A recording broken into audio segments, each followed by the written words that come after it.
Hello dear students, I hope you are doing well. उम्मीद है कि आप खैर आफियत से होंगे। आज जो हम टॉपिक पढ़ने जा रहे हैं बहुत ही दिलचस्प टॉपिक है आर्टिकल 32।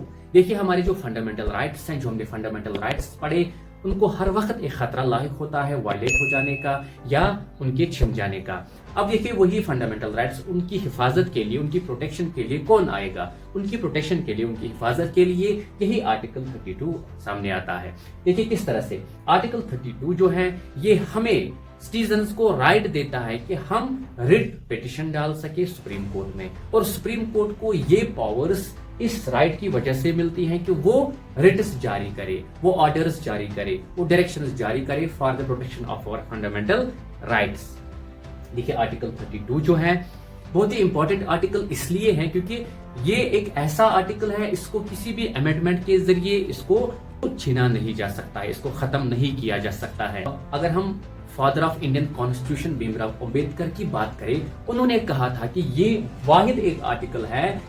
इस आर्टिकल को क्या कहा था? This is the heart and soul of Indian constitution, यानी इंडिया की कॉन्स्टिट्यूशन से अगर हम ये आर्टिकल 32 बाहर निकाले तो मान लो कि हमने उस कॉन्स्टिट्यूशन से दिल और उसकी रूह बाहर निकाल दी। देखिए, आर्टिकल 32 की वजह से सुप्रीम कोर्ट जो है ये 5 रिट्स जारी, 5 ऑर्डर्स, 5 रिट्स, 5 डायरेक्शंस जारी करता है, और इन रिट्स की वजह से हमारे जो फंडामेंटल राइट्स है वो प्रोटेक्ट होते हैं।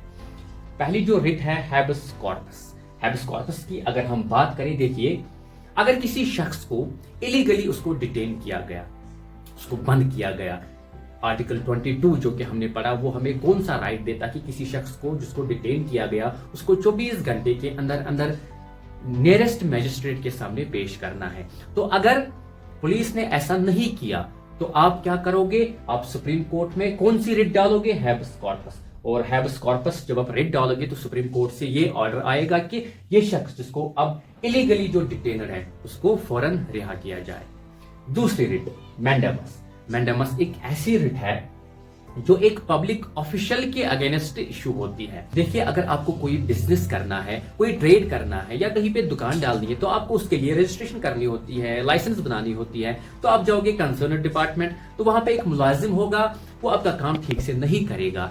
वो करेगा क्या? आपको तारीख पे तारीख देगा और आपको चक्कर कटवाएगा। तो फिर आप क्या करोगे? आप सुप्रीम कोर्ट में रिट, कौन सी रिट डालोगे? रिट ऑफ मैंडेमस, और वहां से ऑर्डर आएगा, वहां से डायरेक्शन आएगी और इसके खिलाफ एक्शन होगी। उसके बाद है writ of prohibition. Writ of prohibition तब जारी होती है जब कोई लोअर कोर्ट अपने हल्काई इख्तियार से या अपनी जुरिस्डिक्शन से बाहर काम करता है, यानी वो उस केस की प्रोसीडिंग उस कोर्ट में हो रही है जो उसके इख्तियार में, उसके इहाते में, उसकी जुरिस्डिक्शन में नहीं आता है। तो सुप्रीम कोर्ट वहां पे एक स्टे ऑर्डर जारी करता है और उससे कहता है कि आप इस पे, इसकी प्रोसीडिंग को आप आगे नहीं बढ़ा सकते हो। उसके बाद है रिट ऑफ सर्शियरी।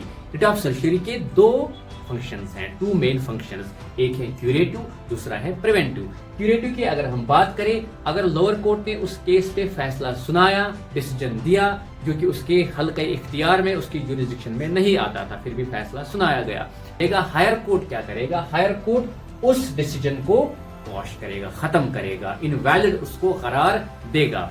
और दूसरी इसकी फंक्शन क्या है? प्रिवेंटिव। अगर सुप्रीम कोर्ट को यह पता चला या हायर कोर्ट को यह पता चला कि जिस केस की प्रोसीडिंग इस लोअर कोर्ट में हो रही है ये उसकी जुरिस्डिक्शन में नहीं आती है, तो सुप्रीम कोर्ट या हायर कोर्ट वहां पे क्या करेगा? उस केस को हैंड ओवर करेगा, ठीक है, उसको अपने हाथ में ले लेगा। देखिए, अब ये जो 2 रिट्स हैं, रिट ऑफ प्रोहिबिशन एंड सर्शियरी, इनको हम एक ही एग्जाम्पल से समझ लेते हैं। देखिए, कोई जुवेनाइल है, कोई एक ऐसा बच्चा है जो 18 ईयर्स से कम है, उसने कहीं पे मर्डर कर दिया।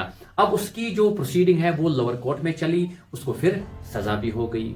अब उसको बताया गया, उसको पता चला कि तुम तो 18 ईयर्स से कम थे, तुम्हें तो ये सजा नहीं मिलनी चाहिए थी। तो वो सुप्रीम कोर्ट में कौन सी रिट डालेगा? Writ of सर्शियरी। तो वहां पे सुप्रीम कोर्ट क्या करेगा? उस डिसीजन को क्वॉश करके उसको इनवैलिड ठहराएगा, क्योंकि वो जो बच्चा है वो 18 ईयर्स से कम था, उसके ऊपर ऐसी सजा नहीं लगेगी।